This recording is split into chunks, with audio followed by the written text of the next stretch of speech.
Selamat pagi jemaat yang dikasihi Tuhan, Shalom. Hari ini saya menyampaikan firman dengan judul menguatkan manusia rohani. Saudara, kita sedang hidup pada masa yang penuh dengan tantangan, ada banyak persoalan-persoalan yang sedang dihadapi. Karena itu sangat penting sekali kita memiliki manusia batiniah yang perkasa, batin yang kuat, iman yang teguh, untuk mengatasi semua tantangan dalam kehidupan. Jangan kita putus asa, bunuh diri, tapi tabah, optimis, dan menang menghadapi segalanya. Saya perhatikan ada orang muda badannya tegap, kumis melintang kayak gagang telepon. Tapi waktu diputus sama pacarnya dia depresi, bahkan mati bunuh diri. Wajah security, tapi hati Hello Kitty, saudara. Tapi kalau manusia batiniahnya perkasa, masalah boleh datang silih berganti, kita akan berkemenangan. Efesus 3 ayat 16 berkata, aku berdoa supaya ia menurut kekayaan kemuliaannya menguatkan dan meneguhkan kamu oleh rohnya di dalam batinmu. Bagaimana supaya kita kuat dan teguh? Batin kita, roh kita harus dikuasai oleh Roh Kudus. Nah, Alkitab juga menunjukkan bahwa manusia itu sebetulnya makhluk 3 dimensi. Karena dalam 1 Tesalonika 5:23 dikatakan, semoga Allah damai sejahtera menguduskan kamu seluruhnya. Dan semoga roh, jiwa, dan tubuhmu terpelihara sempurna dengan tak bercacat pada kedatangan Yesus Kristus Tuhan kita. Jadi manusia seluruhnya, manusia seutuhnya terdiri dari 3 aspek ini. Tubuh, jiwa, dan roh. Tubuh casing luar, jiwa adalah yang ada di dalam. Tapi inti manusia adalah spirit atau rohnya. Saudara, dengan tubuh kita bisa mengenal alam. Dengan jiwa kita mengenal diri sendiri. Dengan roh kita mengenal Allah.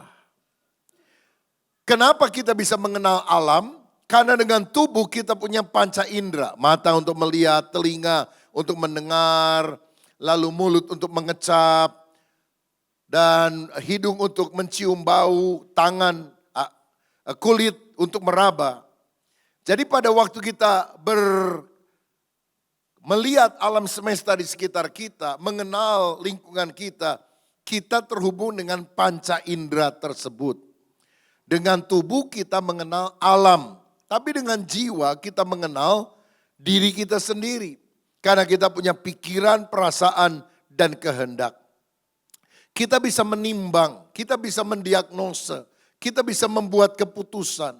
Dan semuanya itu pada ranah jiwa. Kita punya perasaan senang atau sedih, gembira, putus asa. Semua ada pada jiwa. Lalu kehendak, kemauan untuk memutuskan sesuatu. Nah, yang penting adalah roh. Karena manusia diciptakan sebagai gambar dan rupa Allah. Ada keserupaan sifat dengan Allah. Kalau binatang, dia hanya punya tubuh dan jiwa. Kalau binatang mati, lenyap, habis. Kalau manusia mati, tidak lenyap, tidak habis. Masih ada kekekalan karena kita punya roh. Roh inilah yang menghubungkan kita dengan Allah. Jadi tubuh mengenal alam, dengan jiwa kita mengenal diri, dengan roh kita mengenal Allah. Boleh jawab ya bersama saya? Dengan tubuh kita akan mengenal alam, dengan jiwa kita mengenal diri, dengan roh kita mengenal Allah. Saya ulang sekali lagi, dengan tubuh kita mengenal alam, dengan jiwa kita mengenal diri, dengan roh kita mengenal Allah. Nah, roh itu juga memiliki 3 aspek. Persekutuan, intuisi, hati nurani. Apa itu? Persekutuan adalah kemampuan untuk kita bisa berfellowship, bersekutu dengan Tuhan. Saudara pernah lihat ada anjing mau bertobat? Maunya minta dibaptis? Tidak pernah. Kenapa? Karena binatang tidak punya relasi dengan Allah. Manusia bisa sadar, mau bertobat, minta dibaptis. Ini yang membuat kita terhubung dengan Dia. Intuisi atau firasat. Kadang-kadang di dalam pengambilan keputusan kita sedang bingung apa yang harus terjadi waktu kita doa. Sepertinya Tuhan memberikan keyakinan batin bahwa kita harus mengambil sebuah tindakan tertentu. Itu intuisi, impresi yang Tuhan taruh di dalam hati kita. Hati nurani adalah kemampuan untuk mengenali yang baik atau yang buruk, yang benar, yang salah. Jadi kalau kita misalnya lihat ada orang jualan es krim, kita masih kecil. Lalu kita pingin es krim, gak punya uang.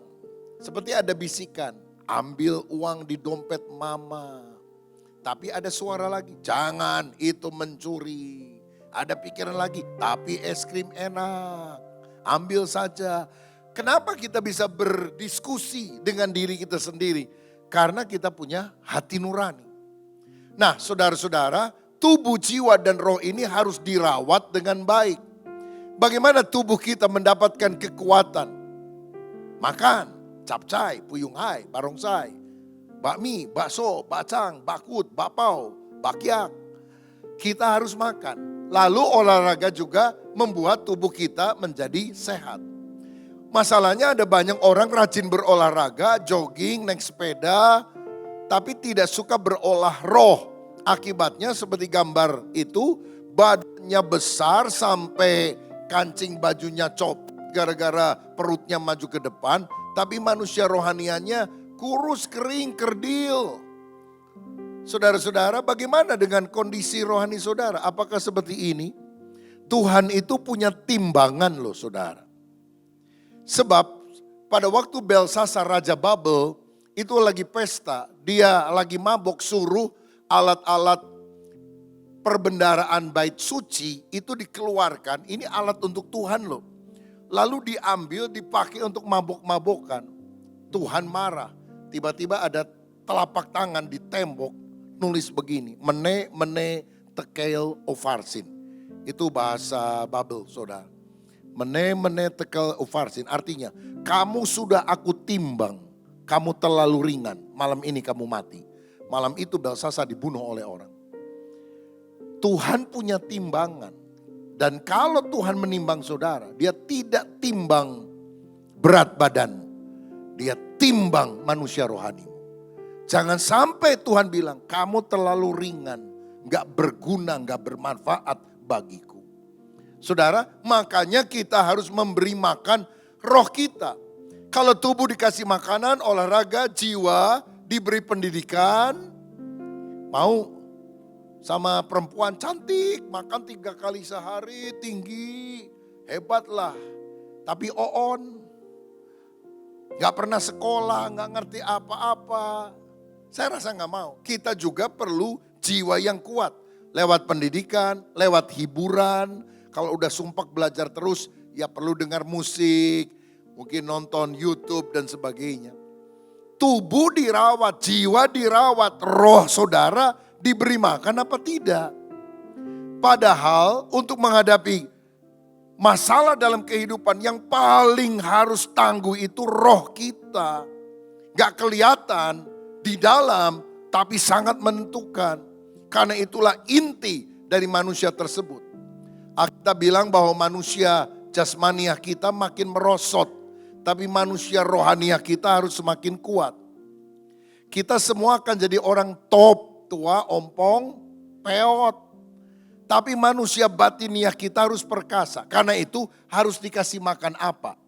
2 menunya. Pertama, kasih makan firman. Matius 4 ayat 4 berkata, manusia tidak hidup dari roti saja, tetapi dari setiap firman yang keluar dari mulut Allah. Makanya setiap hari kita harus baca Alkitab. No Bible, no breakfast. Sebab gak cukup kita cuma makan roti yang mengenyangkan perut kita. Kita harus makan firman. Yesus adalah firman yang hidup. Alkitab adalah firman yang tertulis.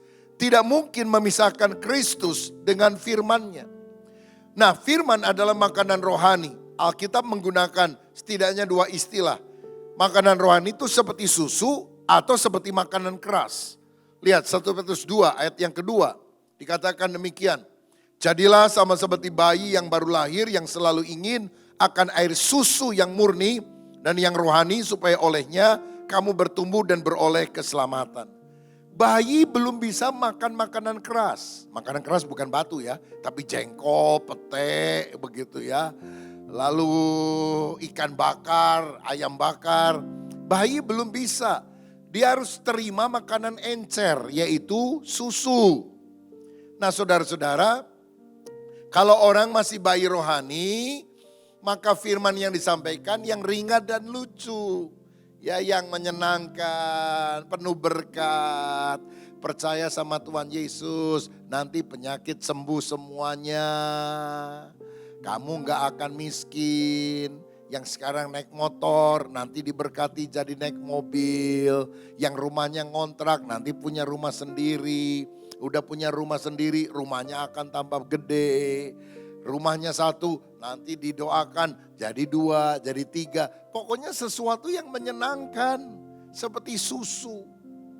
Tetapi kalau udah makin dewasa ngerti bahwa Alkitab itu bukan cuma nulis yang enak-enak aja. Yesus berkata barang siapa mengikut aku, dia harus menyangkal dirinya. Memikul salibnya, mengikut aku. Menyangkal diri artinya keinginan kita bilang no, tidak. Keinginan Tuhan yang harus terlaksana. Memikul salib itu tidak enak, mematikan keinginan daging. Tapi itu yang membuat kita dewasa di dalam Tuhan. Masalahnya kita seringkali seperti anak kecil yang suka makan roti, dikasih roti oleh mamanya. Sebetulnya rotinya dia nggak suka, dia suka dengan kismis yang ada di atas roti itu. Roti kismis.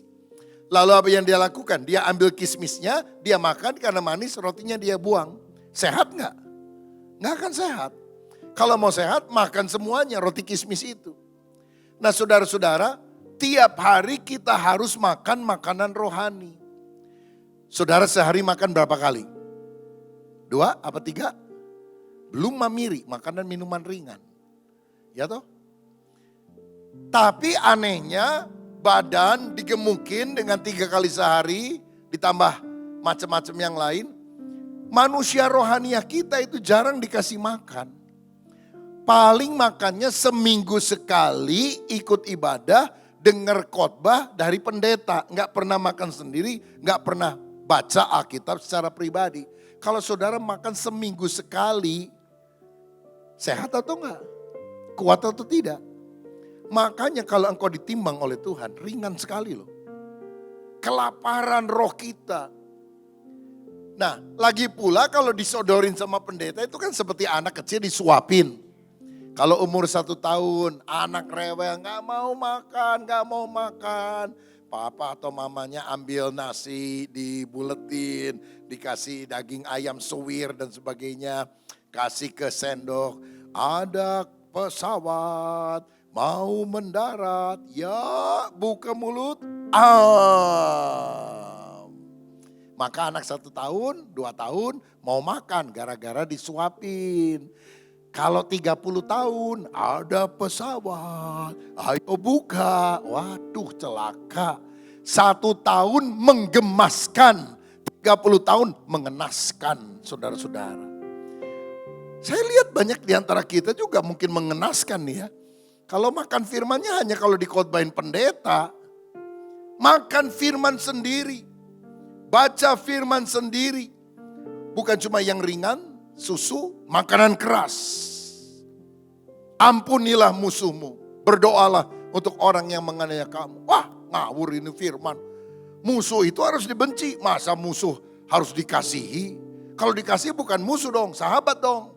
Nggak masuk akal nih firman. Siapa tambah pipi kanan, kasih pipi kiri. Waduh, itu nggak logis. Saudara-saudara, mau firman yang enak, percaya Yesus, nanti diberkati. Tapi kalau ampuni musuhmu, mertuaku galak banget, menantuku kurang ajar. Saudara-saudara, itu makanan keras yang akan membuat kita dewasa rohani. Mau atau tidak, taat atau tidak. Berilah kamu akan diberi. Bawalah persembahan persepuluhan ke dalam rumah perbendaharaan. Supaya ada persediaan makanan di rumahku. Pendeta khotbahnya kok tentang uang ya. Wah kurang bagus itu khotbah. Itu makanan keras. Loh saudara, gereja kaya, gereja miskin, pendeta kaya, pendeta miskin. Ayatnya tetap sama, berilah dan kamu akan diberi.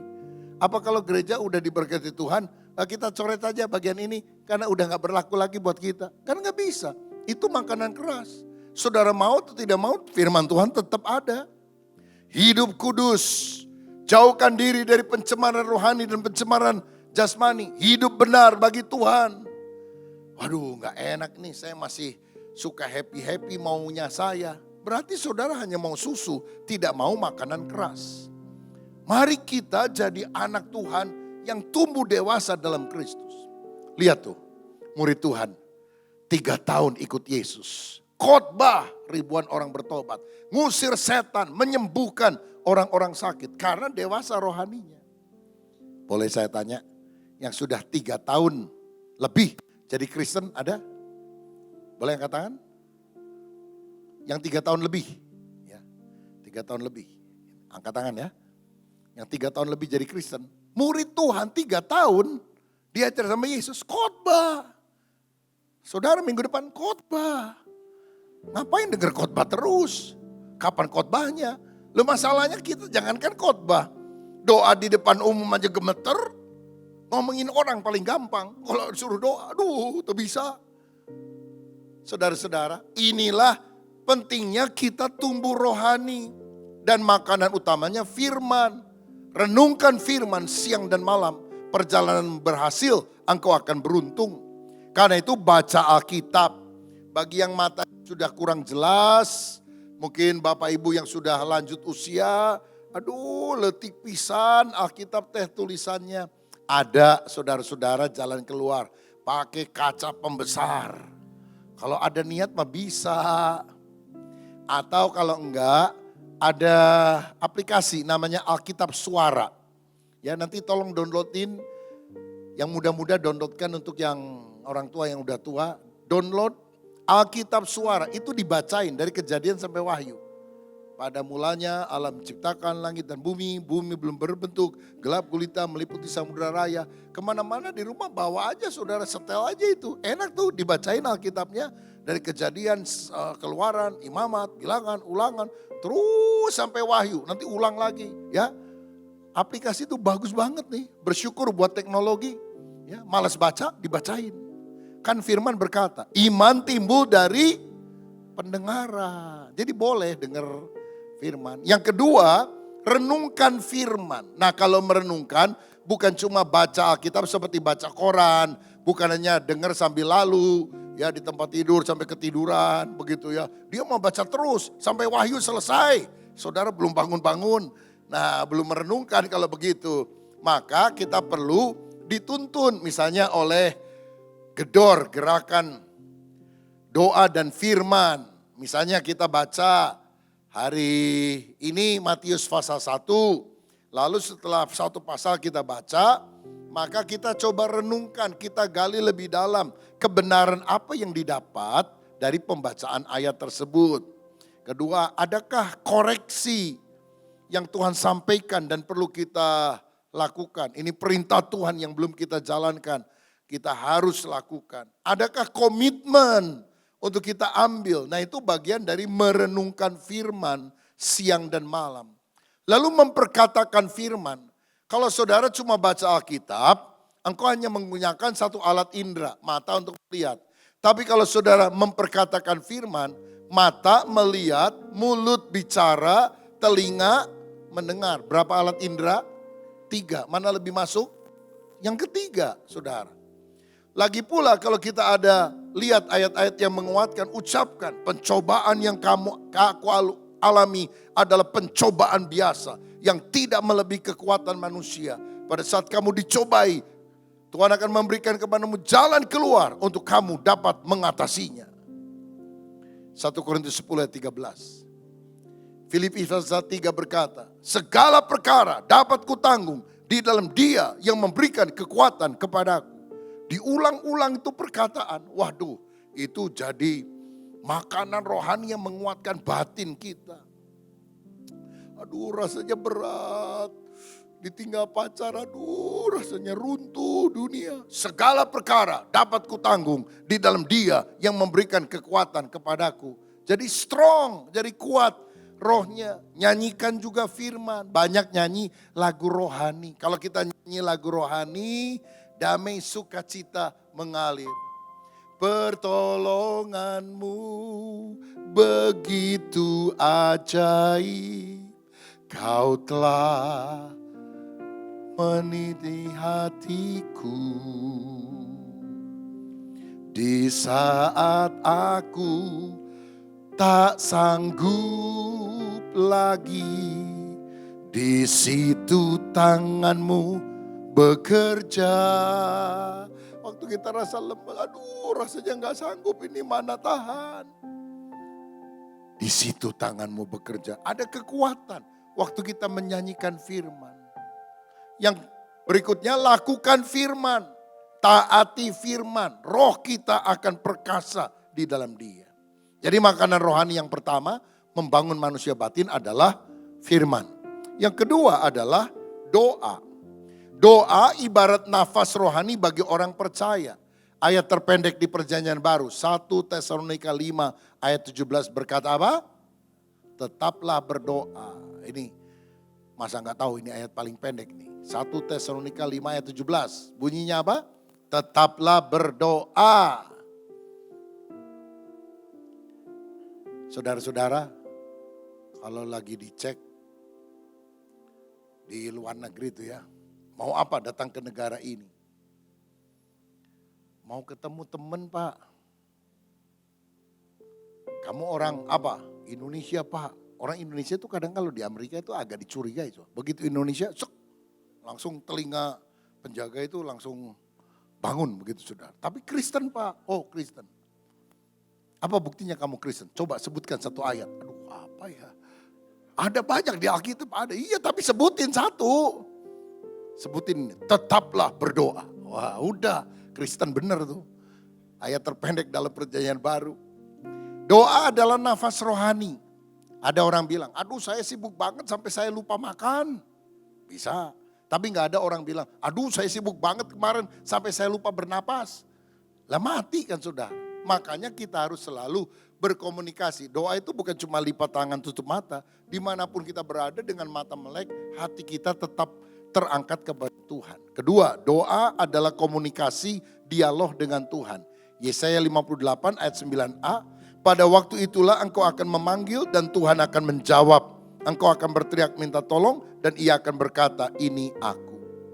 Doa itu komunikasi, dua arah bukan searah.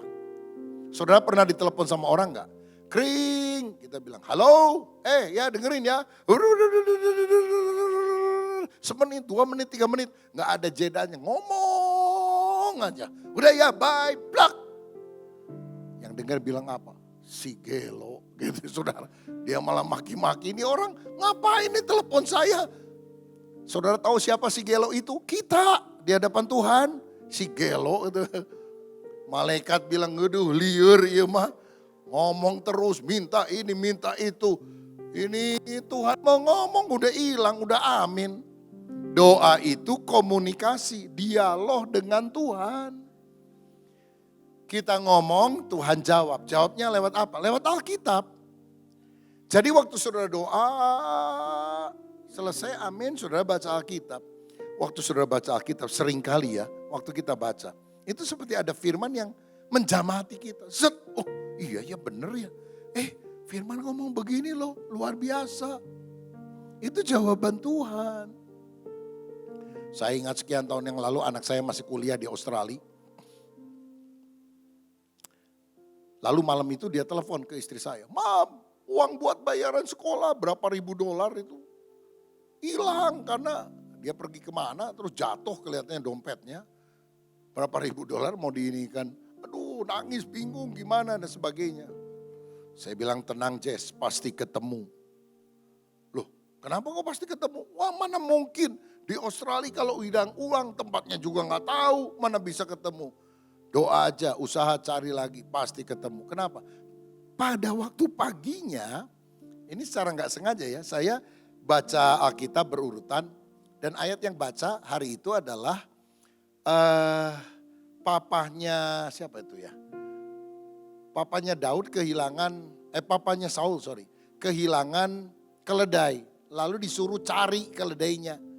Gak ketemu-ketemu. Lalu ketemulah sama seorang nabi, dia bilang pulang. Keledainya udah ketemu, malah kamu yang sekarang dianggap hilang, kamu dicari-cari. Udah pulang. Nah cerita keledai ketemu itu, begitu saya dengar hal itu, wah ini jawaban Tuhan. Pasti ketemu. Ternyata betul saudara, 2 hari kemudian ketemu. Ada orang nemu di tempat parkir rupanya jatuhnya waktu turun dari mobil, jatuh saudara. Dan kemudian dia ambil, temennya ngomong gini, ini orang bule. Kamu mau pulangin sama orangnya, ada $2.000 atau berapa? Iya, karena ada kartu asuransi kesehatan Medicare. Dia telepon ke pusatnya, lalu dihubungkan. Akhirnya ketemulah pokoknya. Lalu ketika diberikan, si Jesse tanya, kenapa kamu susah-susah cari saya ngembalikan uang $2.000 ini? Ya saya sih hanya ingin kalau saya kehilangan uang, nanti uang saya dibalikin lah sama orang yang menemukannya. Temennya bilang, untung loh kamu yang nemu dia. Kalau saya yang nemu, hilang. Saudara, Tuhan baik. Dan benar, 2 hari berikutnya roommate-nya teman satu apartemen waktu kuliah, hilang dompet. Gak ketemu tuh saudara. Nah jadi kadang-kadang Tuhan itu bicara lewat firman. Tapi kadang Tuhan bicara tidak langsung di telinga, di hati kita. Memberikan impresi kepada kita. Pernah dengar gak satu anak kecil yang doa? Lalu Tuhan manggil nama dia. Siapa namanya? Samuel. Dipikirnya yang baca, yang manggil siapa? Imam Eli, orang tuanya itu. Hamba Tuhan tempat dia dititipkan. Sampai akhirnya dia bilang, oh rupanya Tuhan yang ngomong sama kamu Samuel. Kalau Tuhan ngomong lagi bilang, berbicaralah ya Tuhan sebab hambamu mendengar. Tuhan itu bisa ngomong loh sama saudara. Tapi saya pernah loh, udah doa. Lalu kemudian sekarang Tuhan berbicaralah. Saya tungguin 1 menit, 3 menit, 5 menit, 10 menit sampai ngantuk. Gak kedengeran tuh suara Tuhan. Gak Tuhan bicara apa-apa tuh kepada saya. Gimana caranya supaya saudara bisa dengar suara Tuhan? Nanya sama Tuhan. Nanyanya gini, setelah saudara doa, nyembah Tuhan, baca Alkitab, Tuhan arahkan saya mau dengar suaramu. Suaranya di sini, di batin, bukan di telinga. Kalau Tuhan belum ngomong, tanya, Tuhan, sepanjang hari ini, apakah hidup saya sudah berkenan kepada Tuhan? Tuhan puas dengan saya menyukakan hati Tuhan. Lalu diam. Lalu diingatkan tuh peristiwa hari itu. Saudara maki-maki orang. Aduh iya Tuhan, sorry Tuhan. Jadi seperti suara waktu diingatkan itu. Kamu tadi maki orang loh. Belum menyukakan, iya Tuhan ampuni saya. Saya mau belajar lebih sabar. Jadi waktu kita mulai tanya, gimana hubunganku dengan engkau? Apa yang harus saya lakukan supaya menjadi murid Kristus yang menjadi berkat? Itu seperti ada impresi di dalam hati. Langkah-langkah apa yang kita harus lakukan? Coba praktekkan saudara. Karena ini agak sulit dilakukan di gereja terus terang. Saudara lebih gampang mendengar suara Tuhan waktu konsentrasi di rumah masing-masing. Itulah personal devotion yang kita harus lakukan. Kalau di gereja itu celebration, merayakan haleluya puji Tuhan. Waktu terbatas, tapi waktu saudara di rumah, nyembah Tuhan. Komunikasi dengan Tuhan. Yang ketiga, doa adalah kemenyan bagi Tuhan. Wahyu 5 ayat 8. Wahyu 5 ayat 8 bilang begini. Ketika ia mengambil gulungan kitab itu, tersungkurlah keempat makhluk dan ke-24 tua-tua itu di hadapan anak domba itu masing-masing memegang satu kecapi dan satu cawan emas penuh dengan kemenyan. Itulah doa orang-orang kudus. Yohanes melihat sorga terbuka dan para makhluk sorgawi pegang satu kecapi, pegang satu cawan emas. Ini bicara apa? Kecapi itu kan alat musik. Ini bicara tentang musik, pujian, penyembahan. Daud main musik, roh jahat undur daripada Saul. Jadi hidup kita untuk membawa kemenyan, dupa harum bagi Tuhan. Harus hidup dalam musik, pujian, penyembahan. Kemenyan itu bicara soal apa? Cawan emas itu bicara soal apa? Kemenyan itulah doa orang-orang kudus. Itu bicara soal doa. Jadi doa bisa menjadi kemenyan yang berbau harum bagi Tuhan kalau kita hidup dalam pujian, penyembahan, dan doa. Doa itu jangan cuma minta-minta. Doa itu nyembah Tuhan. Dupa yang harum bagi Tuhan. Saudara tahu kemenyan itu adalah dupa harum yang dibakar untuk Tuhan. Menurut kitab Keluaran. Tapi setan itu cuma pencuri. Suka niru-niru dia. Sekarang menyan dihubungkan dengan setan. Dan bukan dihubungkan dengan Tuhan. Saudara lagi jalan-jalan, masuk ke gang. Tiba-tiba, bau menyan. Jurik. Ada dukun begitu saudara. Padahal kemenyan itu pertama-tama diberikan sebagai persembahan untuk Tuhan. Waktu kita doa, nyembah. Itu kemenyan bagi Tuhan. Saya lihat ya, banyak kalau pujian kita bisa nyanyi. Karena lagunya ada di LCD ini. Pertolonganmu begitu ajaib. Setelah lagu selesai, mari kita menyembah. Semua diem. Gak bisa nyembah. Gak pernah memberikan kemenyan, dupa harum bagi Tuhan. Pada waktu nyanyi selesai, lalu kita bilang, haleluya, engkau baik Tuhan. Engkau baik, terima kasih. Itu artinya kita bermazmur. Mengucapkan doa tapi bukan dengan kata-kata tapi dengan lagu. Itu lebih menghayati. Aku mengasihimu Tuhan, engkau segalanya. Notnya gimana? Bikin aja sendiri. Yang penting Tuhan disukakan. Itu kemenyan bagi Tuhan. Makanya belajar bukan cuma nyanyi. Kenapa? Setan itu bisa nyanyi. Setan gak bisa nyembah. Saudara kalau bisa nyanyi, gak suka nyembah. Agak mirip itu saudara. Kenapa? Setan itu gak mau nyembah karena dia yang ingin disembah. Lucifer itu kan diciptakan untuk nyembah Tuhan. Lalu dia mau ambil penyembahan untuk dirinya, dibuang jadi setan. Dan dia bilang kepada Yesus waktu mencobai 3 kali. Kalau engkau ingin jadi sama seperti Allah. Kalau sembahlah aku, maka aku akan berikan seluruh harta dunia kepadamu. Apa yang paling diinginkan setan dari saudara? Penyembahan. Makanya setan paling gak suka orang nyembah Tuhan. Gereja boleh penuh, lagu boleh bagus, musik boleh lengkap, seragam paduan suara boleh mentereng. Setan gak masalah. Setan masalah kalau saudara mulai menyembah. Karena itu merusak sikap hatinya yang ingin menarik penyembahan kepada dirinya. Kalau soal nyanyi, setan lebih bagus nyanyinya dari saudara. Tapi kalau soal nyembah gak bisa. Jadi kalau saudara hanya bisa nyanyi, lalu cepet diem. Gak suka nyembah. Kok agak mirip-mirip yang sebelah itu. Makanya kita mesti belajar nyembah. Itu dupa kemenyan bagi Tuhan. Karena orang yang penuh Roh Kudus, Efesus 5 ayat 18 dan 19, itu wujudnya dia suka menyembah Tuhan dalam mazmur, kidung, puji-pujian dan nyanyian rohani. Hendaklah kamu penuh dengan roh dan bernyanyilah dengan mazmur, kidung, pujian, nyanyian rohani. Orang penuh Roh Kudus suka memuji menyembah Tuhan. Orang yang suka memuji menyembah Tuhan lebih gampang dipenuhi dengan Roh Kudus.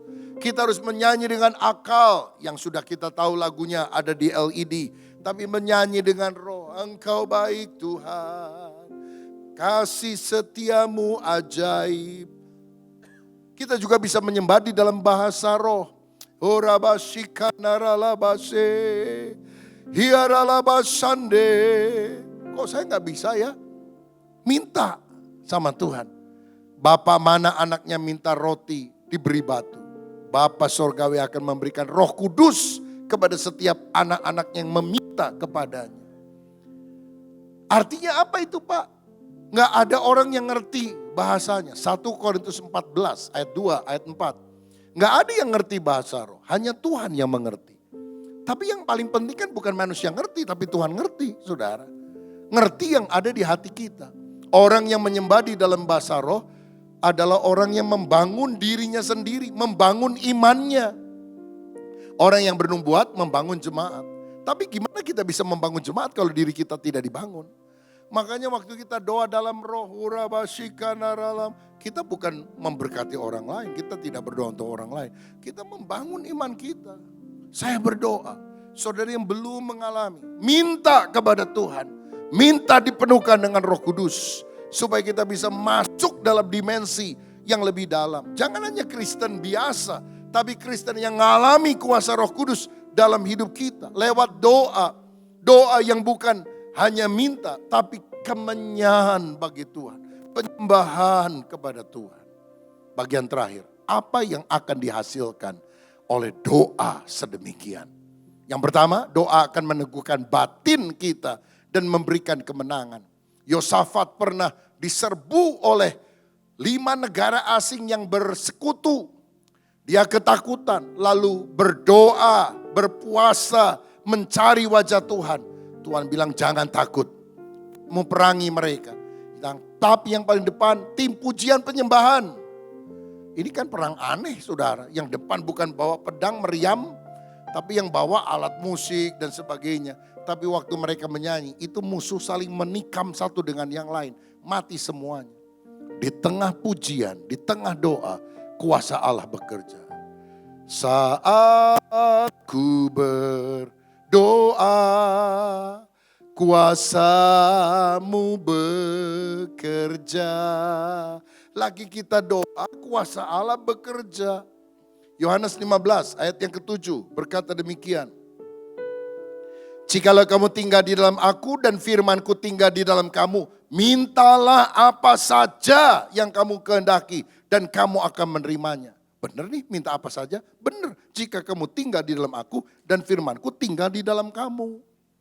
Kalau hati kita udah kenal betul hati Tuhan, minta apa saja dikabulkan. Oh, kalau gitu saya minta helikopter bisa enggak? Tuhan, minta helikopter. Malaikat nyaut, parkirnya di mana? Rumah gang sempit, helikopter. Mobil aja gak masuk. Nah, kenapa kita bisa minta gitu? Gak ngerti hati Tuhan, firman-Nya tidak ada dalam hati kita. Tapi kalau firman-Nya ada dalam hati kita, apa sih yang dikatakan firman?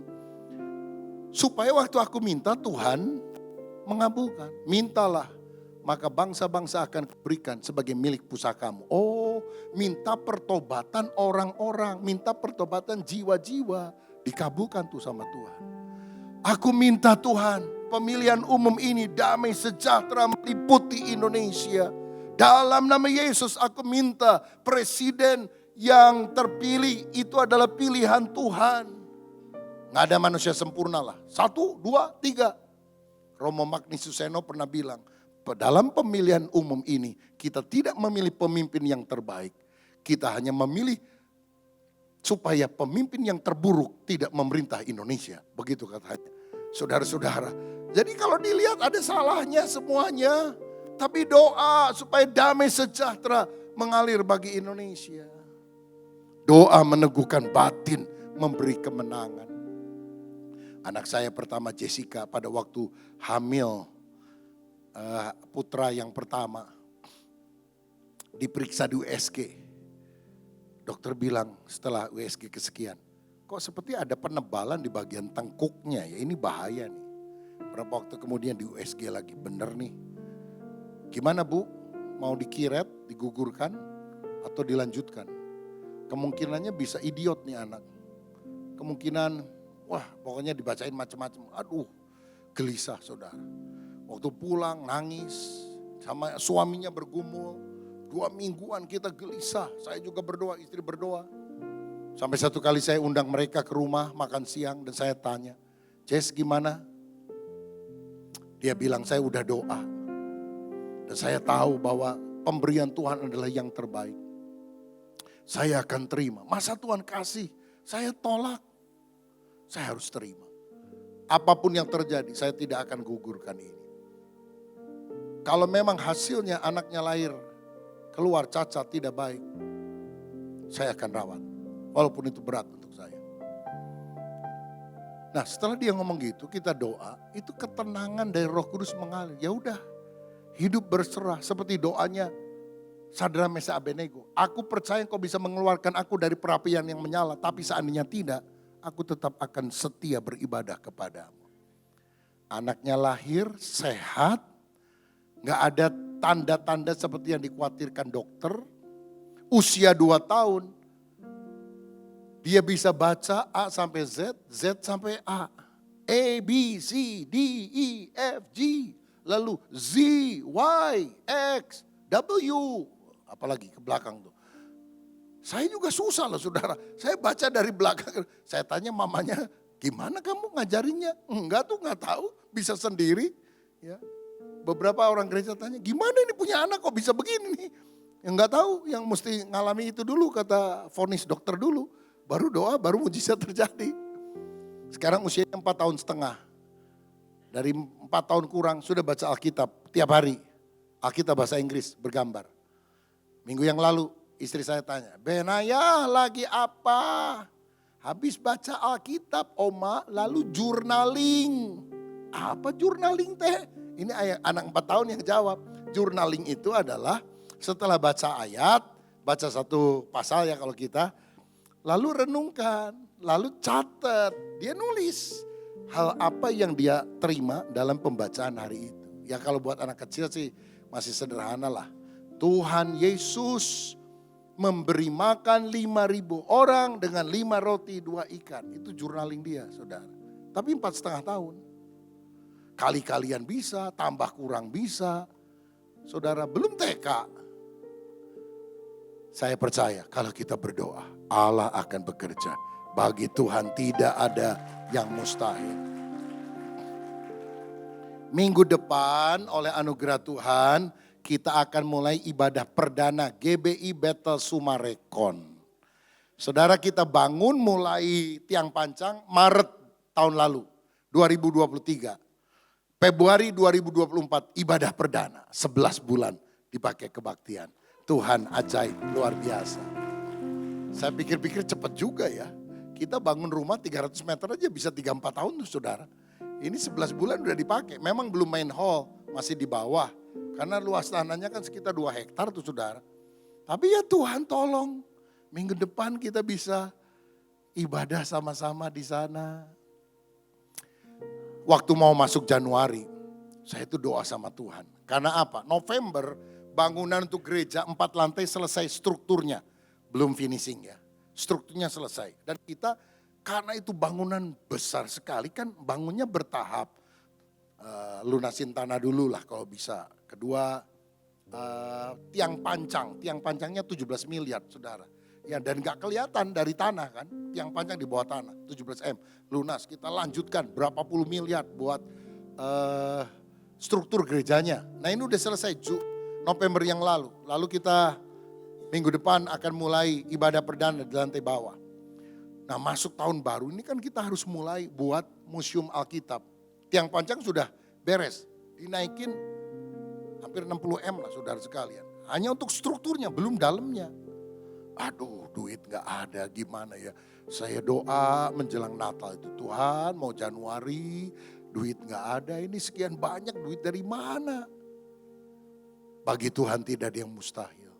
Selesai khotbah Natal ada yang kontak saya. Pak saya mau janji iman ya dukung pembangunan gereja di Sumarekon. Oh ya puji Tuhan nanti beberapa hari lagi saya transfer ya. Baik saya bilang.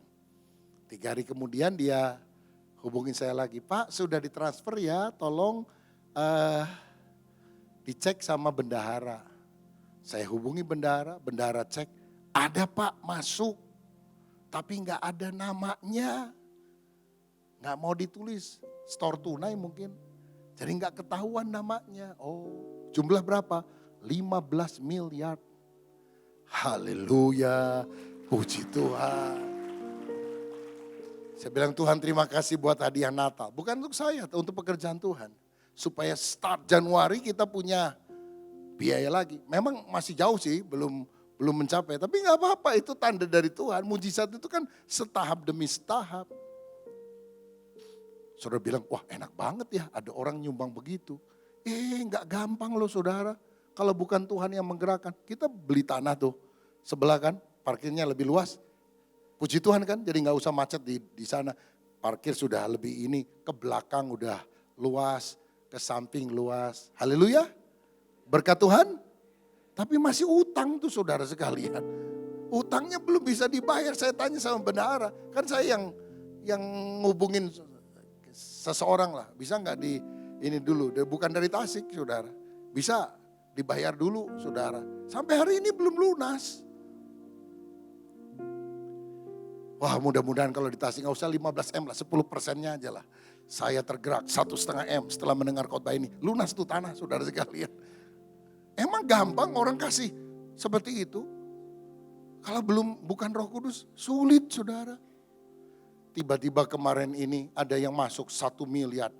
Nggak ada nama juga, setor tunai. Sekarang ini banyak orang, kadang-kadang yang kasih gede itu nggak tahu kenapa. Setor tunai begitu saudara. Saya coba cari lewat orang banknya. Kita itu bukan kepo, tapi ingin mengucapkan terima kasih. Kan harus ada formulir terima kasih gitu supaya dicatatkan. Akhirnya dapat saudara namanya. Namanya doang saya cari di sosial media. Jangan-jangan ada. Karena suami istri, mungkin ini ya. Saya coba direct message. Maaf ya, apa Anda waktu yang lalu memberikan persembahan untuk pembangunan GBI Beta Bandung? Besoknya kalau nggak salah dijawab. Iya Pak, bener kok bisa tahu. Padahal kita bicara maunya kasihnya diem-diem. Anda jemaat? Oh bukan Pak, saya tinggal di Jakarta. Tapi saya suka ikut denger khotbah Pak Rubin Adi di YouTube. Jadi saya dengar pembangunan di sana. Jadi kami sumbang. Jadi saya minta bendara kirim untuk tanda terima kasih 1 miliar. Saya geleng-geleng kepala. Gak pernah dengar khotbah saya langsung, hanya dengar dari YouTube 1 miliar. Ini jemaat yang saya khotbahin tiap minggu, gak ada yang 1 miliar ini. Saya perlu berdoa supaya saudara diberkati lebih limpah. Amin saudara. Ya, gak usah dipaksa, kalau saudara diberkati Tuhan, Tuhannya tinggal gini. Tuhan jadikan saya bendaharawan Allah. Siapa mau bisa nyumbang 1 miliar? Kalau saudara bisa nyumbang 1 miliar, berkatmu lebih dari itu. Loh saya ini kan pernah waktu dulu itu saudara, kita mau bikin tempat ibadah di Mekarwangi yang sekarang sudah 10 tahun lebih kita pakai. Kita gak punya duit juga kan. Tiba-tiba ada orang kasih tulisan, saya saja yang melunasi semua pembelian tanah. 4 hari kemudian kita ketemu di hotel di Bandung, udah janjian. Lalu dia serahkan beberapa lembar cek ke saya, sekian miliar tuh saudara. Tanah yang harus dicicil bertahun-tahun, ini sekian miliar, selesai. Waduh, waktu saya turun dari lift, saya doa gini, Tuhan enak juga ya. Saya sebetulnya juga ada keperluan Tuhan. Kalau boleh dikasih oleh Tuhan, caranya gak tahu gimana gitu. Lagi mikir, kan lift juga gak lama-lama, cuma beberapa, gak sampai semenit tuh. Cepet banget seperti ada pembicaraan. Tiba-tiba di hati saya seperti ada suara loh. Saya kaget juga. Kamu mau minta apa? Waktu saya ngomong gitu, saya mau bilang, minta uang banyak karena saya ada keperluan pribadi tuh. Ya. Tiba-tiba Tuhan bisa ingatkan saya, Roh Kudus ingatkan saya. Tuhan pernah tanya kepada Musa, pernah ngomong, aku akan jadikan kamu bangsa yang besar. Aku akan musnahkan orang Israel. Aku akan bangkitkan bagi kamu satu bangsa yang besar. Aduh, kok diingetin ayat itu ya? Langsung begitu, ting. Saya jawab, saya minta kasih karunia supaya saya bisa nyumbang seperti orang itu Tuhan. Jadi saya gak pernah berani ngomong, saya minta ini, minta itu. Saya cuma mintanya saya dapat kasih karunia. Orang itu kok memberi radikal ya. Sekian miliar tuh, bukan jemaat lagi saudara. Bukan sinode GBI lagi.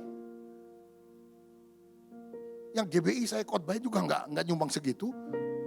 Ini bukan orang GBI baru dengar khotbah saya, baru datang sekali ke Bandung, dengar khotbah, dilunasi semua biaya tanah. Aku ingin dapat kasih karunia, ini orang luar biasa ini.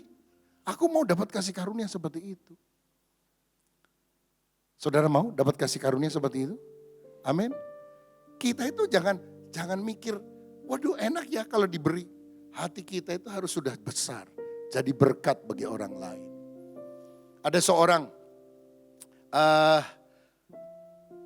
waktu mau naik ke mobilnya yang mewah, itu ada anak pengamen, lihat-lihat mobil.